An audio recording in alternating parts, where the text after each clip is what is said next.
Karibu. Asante. Sinikwambia sio mbali? Hata sio mbali kabisa. Karibu hapa ndipo ninapoishi mimi na best yangu. Yule niliyokuambiaga. Unaishi na best yako? Asante. Sasa mmejipanga? Kawaida. Mmejipanga sana kwa kweli. Asante. Hivi umekula kweli baby? Bado sijala. Basi ngoja nikakuandalia chakula. Sawa mpenzi wangu. Niko hapa nakusubiri mama. Jisikia hapo nyumbani. Baby. Jitahidi uwahi sana wewe. Haina shida. Sawa. God have mercy upon us. Mama leo kazi ipo. Kazi ipo.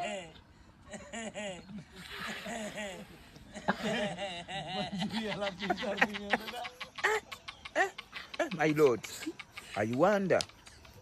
Yeah?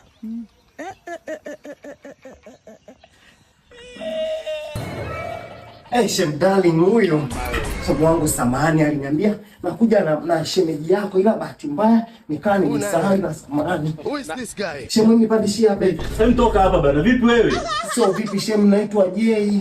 Kwa nini ndo unaishi na mpenzi wangu mundani? Jamani na wewe Shem, sema kama Asake. Huyu ndo best yake anayesema. Leo tu pia Bas. Mekwisha.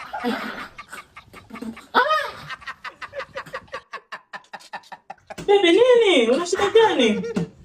Mpenzi wangu. Shida gani kuhusu nini? Una nani? Hiki hapa chakula nimekuletea. Nini?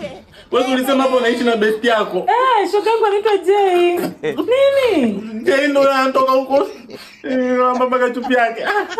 Bibi amani. Jay amekushtua shoga yangu. Sasa mimi chakula nilie mdomo gani? Nilie manani aje? Umekula manini? Weka talikani wewe.